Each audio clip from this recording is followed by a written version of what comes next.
I got to be honest, but I'm really conflicted about this rum. Um, it is an extraordinary piece of work, and yet it is an agricole that is only 12 years old, except that the price is unconscionable.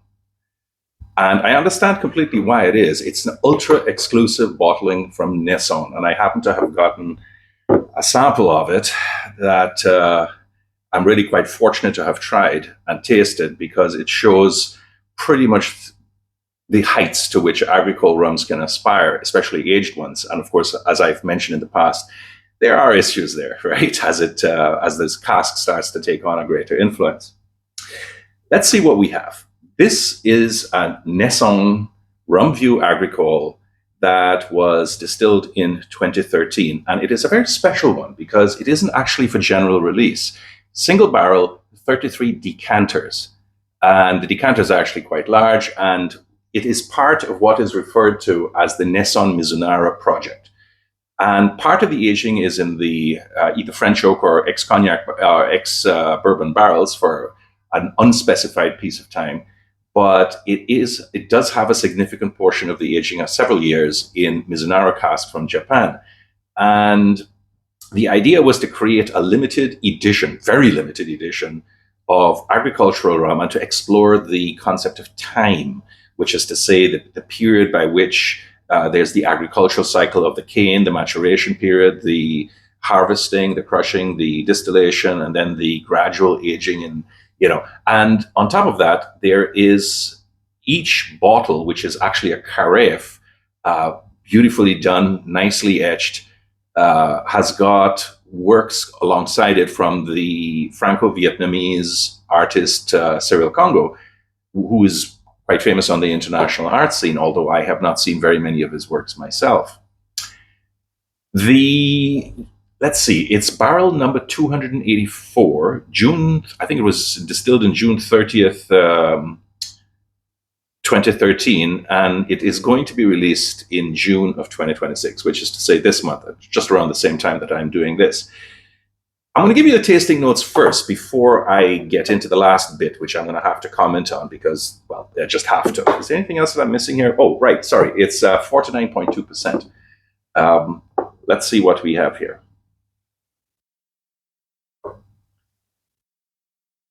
This may be one of the loveliest rums that I've ever tried, at least I've ever smelled, right? I have some notes for it. I've really had this on the go for the last 4 days. I really have. That's why the bottle is kind of so low.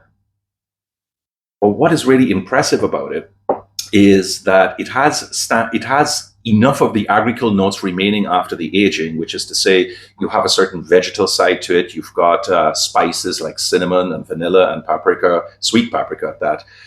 There's also a little bit of the vague caramel vanilla notes, a little bit of winey notes.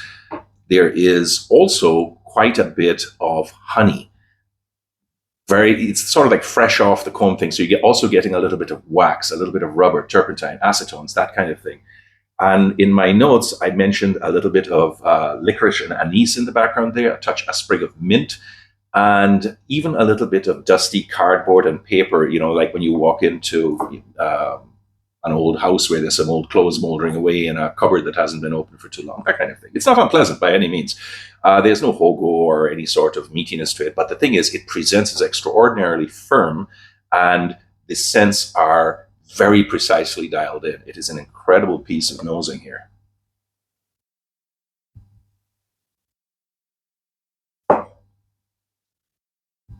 There's no sharpness to this. There's no bite to this. There's no savagery to this. It is simply a very strong, firm, full of texture, great mouthfeel rum that channels so much and then a little bit more. What we're getting is the notes that I've described before, a bit of licorice, a little bit of mint, and the spices, the paprika, the cinnamon, the black pepper.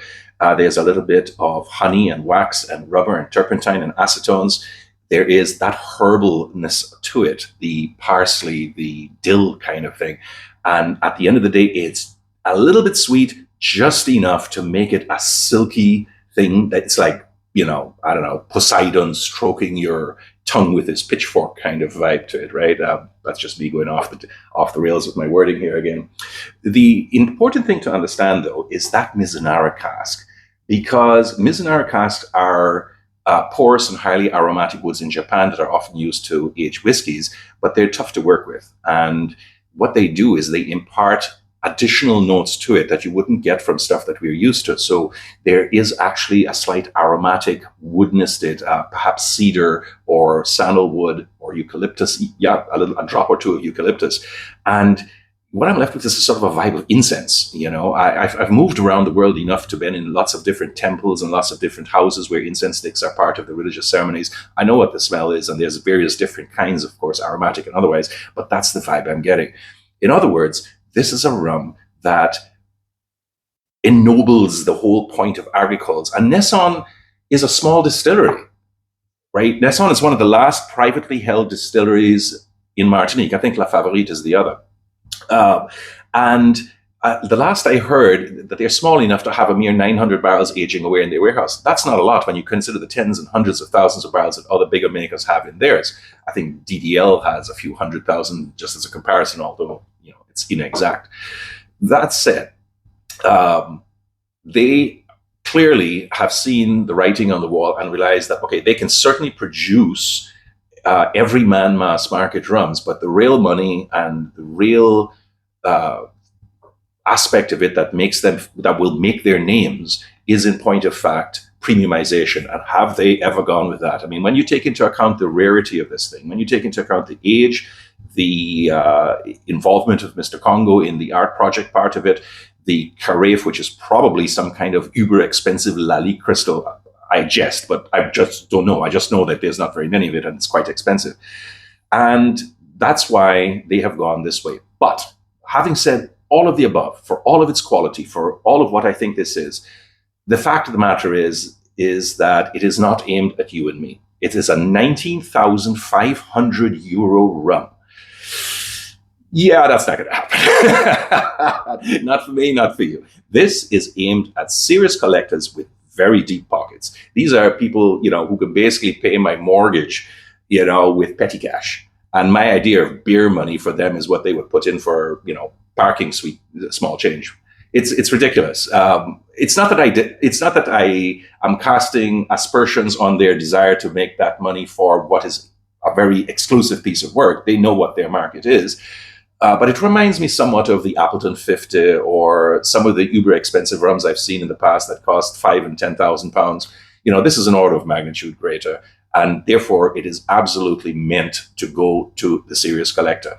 For them, if they ever decide to open it, it is going to be absolutely worth it for them. If you ever get a sample, a dram, just a chance to taste this thing, you are going to see that Neisson has got a reputation, rightfully so, for being one of the best distillers in Martinique. It's just that we can't afford it.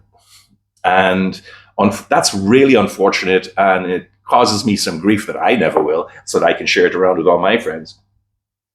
But I'm glad I got a chance to try to talk to you about it. It is simply one of those rums that is absolutely spectacular in all sorts of different ways. And if I had to give a point score to it, it'll probably be about 92 or 93 points. It is that good, and glad I got to try it. So that's what's left. I think I'm going to steal this.